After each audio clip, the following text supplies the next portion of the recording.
All right. Hello everyone. So let us have the fourth topic under evaluating messages and or images under purposive communication, and this time it is entitled online landscape. So why do we need to study this one under this topic, evaluating messages and or images?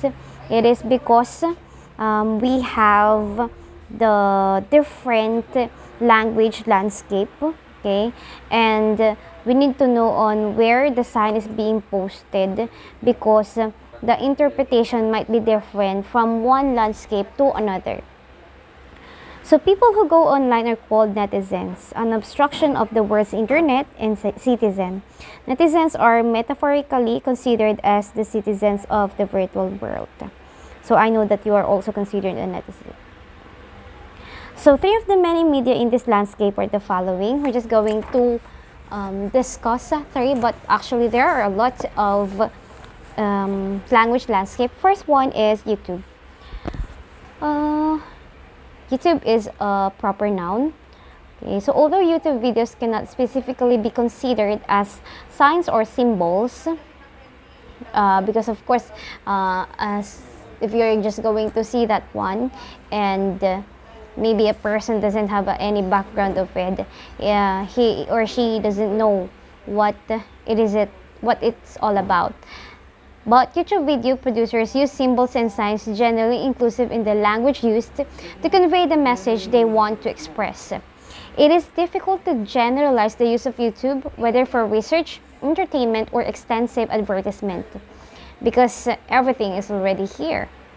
Okay, as such, the YouTube videos are language landscapes that can be analyzed in its context and features.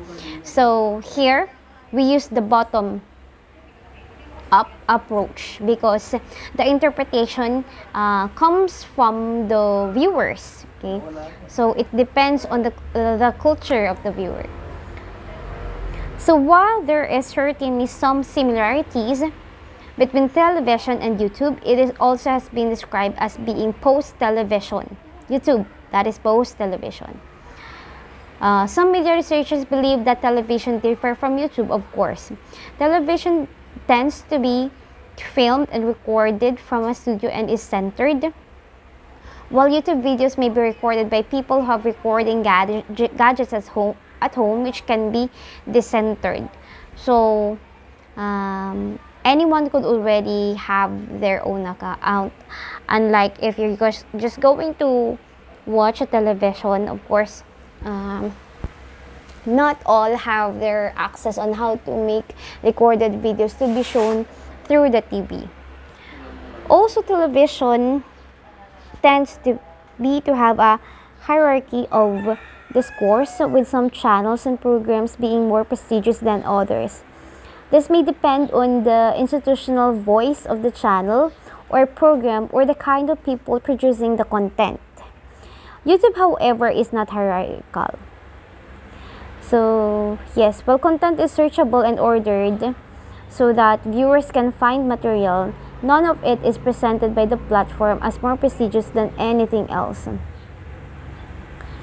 So, in addition to this, rather than having an institutional voice, the voices on YouTube are individual voices. So television have their institutional voice because they need to come up with a certain standard, a certain issue. But for YouTube, we could have a lot of voices. They could raise different reactions on different trends and issues. So these individual voices with ordinary people becoming celebrities and experts. Actually, there are already a lot of YouTubers who are more popular than the celebrities nowadays. Finally, what a viewer can watch is dictated by the television program schedule. So there's a schedule, while YouTube provides very little direction what to watch when. So just as producers can choose what to broadcast, viewers can choose what to watch and when to watch it. So that's an advantage of YouTube because you could actually go back to it, okay, if ever that you would like to review on what you have watched, because it's just there on a YouTube account. So that's one online landscape. So we have another one that is, so if you're going to look at the symbol and if you're familiar with that one, that's Twitter. So this virtual landscape is described as being unique. What this virtual landscape looks like depends on the technology and on the choices the user makes. An individual's experience of Twitter, for example, depends on who or she is following. So, which hashtags he or she is interested in, and so on. So, once you have this kind of account you follow, the next thing that you could see are similar to the account that you just followed. Moreover, the way people use Twitter can vary widely. It may be used for keeping up with the developments in work and career, making sure the train is running on time, following favorite celebrities, or interacting with friends. So, Twitter and other online platforms provide opportunities, though always with limitations, of course, okay, and resources for making choices in how we create a personalized linguistic and semiotic landscape. So, we have these authors. They refer to these choices in terms of constructing a point of view. Further, because of the user generated content on Twitter, users are changing the very landscape they inhabit, even given the small amount of space allowed for each tweet. So this one you could also already see the limitation. We just have 140 characters. Therefore, in dealing with and thinking about the linguistic landscape, we are no longer just thinking about signs, posters, billboards, and notices. We also have this one. Another online landscape is this one, memes. One of the things that the World Wide Web makes possible is the quick circulation of memes. Memes are prevalent in social media, and if we ask a student, no matter how young, if he or she has encountered one or two, it is most probably that he or she has already. So you look at this one. Okay, this is an example of meme. Okay, so they take a picture and then they see something and then they give their own interpretation. Okay, most of the time it's funny, but of course we need to consider where those will be negatively affected. Okay, so memes are contagious patterns of cultural information that gets passed from mind to mind and directly generate and shape the mindsets and significant forms of behavior and actions of a social group. Memes include such things as popular tunes, phrases, clothing fashions, architectural styles, ways of doing things, icons, jingles, and the like. Right? So,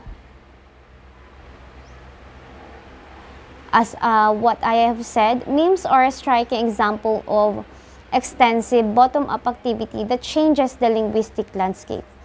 So, bottom-up because it depends on the interpretation of the user or viewer. So, meme could be shared by anyone and he could react to it or give comments to it depending on how he has interpreted a certain meme. Memes do not only become viral, it also embeds a lasting impression to people who can relate to the meme. Since memes are natural comic in nature, replicability of memes is one of its best elements. Okay? So, a certain meme, a certain picture could have different interpretations, okay? Or could have similar interpretations but different contexts. People who create memes, tend to carefully consider the photo that will be used, the relevance of the message it wants to convey, and the relationship of the photo, the symbols used, the message, and the font style and size used. So that's it for the online landscapes. We have a lot, but these are just the things that we're going to discuss.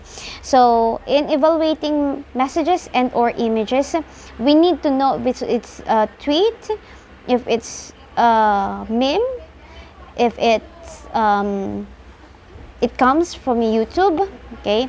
Because of course, if anyone could access, if anyone could create this ones, we need to verify the credibility.